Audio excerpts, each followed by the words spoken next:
क्योंकि आप जनता के बीच में रहते हैं। जब बात होती है जिस तरीके से लालू पूरे टेन्योर की, जंगल राज की, आज का जो युवा है वो क्या देखेगा? क्या उसको बताया गया है कि जंगल राज ऐसा होगा, या वो भूल चुका है और उसे नीतीश काल आज का युवा जो सपने देखता है वो विकास के देखता है, वो अपने रोजगार का सपना देखता है, एंटरप्रेन्योरशिप के साथ अपने पैरों पर खड़ा होना चाहता है, अच्छी पढ़ाई लेना चाहता है, अच्छा एजुकेशन लेकर अच्छा अधिकारी बनना चाहता है।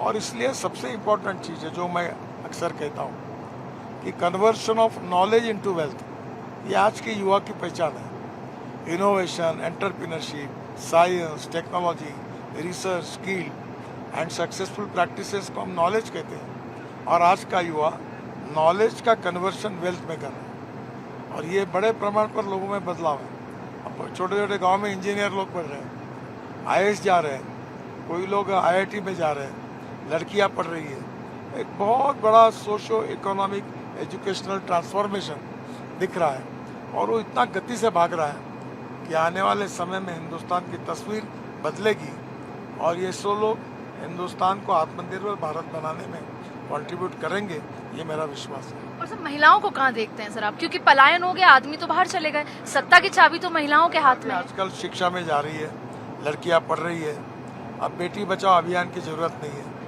महिला भी प्रतिभाशाली हो रही है। हाँ, जो कुछ नेता है वो जात, पंथ, धर्म, भाषा, सेक्स के आधार पर लोगों को झगड़ा कराना चाहते हैं, डिस्क्रिमिनेट करना चाहते हैं, पर ये पब्लिक है, ये सब जानती है, ये बहुत होशियार है, और सही बात के आधार पर अपना भविष्य और भवितव्य कौन बदल सकता है, उसी पार्टी को और उसी नेता को जनता साथ देती है।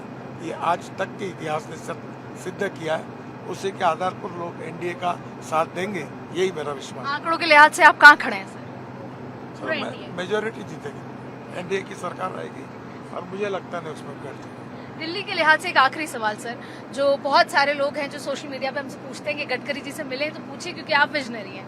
दिल्ली में साफ हवा, सरकारें बदल गई आई, लेकिन साफ हवा नहीं मिली, और इस साल की ठंड में भी ऐसा नजर आ रहा है कि सांस ढंग से नहीं ली जा रही है।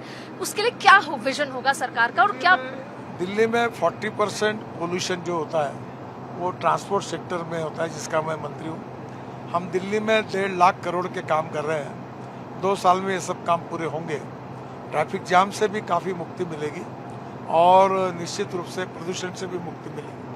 हम अल्टरनेटिव फ्यूल और बायोफ्यूल को प्रमोट कर रहे हैं, डीजल पेट्रोल का कम यूज़ करेंगे, electric, ethanol, methanol, biodiesel, LNG, hydrogen, ये सब आएगा, और जिसके कारण काफ़ी बदलाव होगा।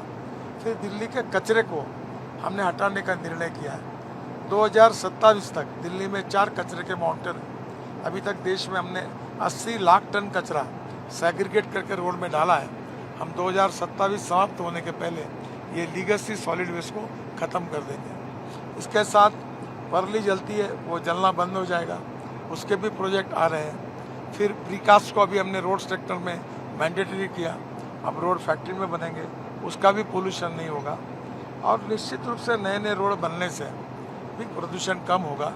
मैं उम्मीद करता हूँ कि एक 3-4 साल में दिल्ली की प्रदूषण की लेवल काफ़ी कम हो जाएगी, प्रदूषण समाप्त होगा, ऐसा तो दावा मैं कर नहीं सकता, क्योंकि नई गाड़ियाँ बढ़ रही, नई फैक्ट्री खुल रही, लोग बढ़ रहे हैं, पर प्रदूषण में कमी आएगी, ऐसा मेरा विश्वास है। सर, आपसे बात करते करते एक बात याद आई, इसलिए पूछना, क्योंकि आपने जाति को नकारते हुए विकास की बात करी, लेकिन जमीन पर जब जाते हैं तो जाति के जो कुछ लोग हैं वो ये कहते हैं कि अगर हमारी जाति का मुख्यमंत्री बनता है तो हमारी जाति का विकास होता है।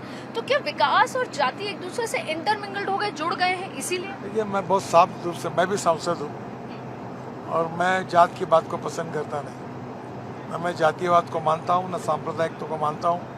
मैं ये मानता हूँ कि कोई भी व्यक्ति उसके जात, पंथ, धर्म, भाषा और सेक्स से बड़ा नहीं होता है, उसके गुणों से बड़ा होता है। और जयप्रकाश नारायण जी, दीनदयाल उपाध्याय जी, इनके जो सिद्धांत है उसके आधार पर हम समाज की छुआछूत, अस्पृश्यता, जातीयता, विषमता हम पूरी समाप्त करने का संकल्प करके राजनीति में आए हैं।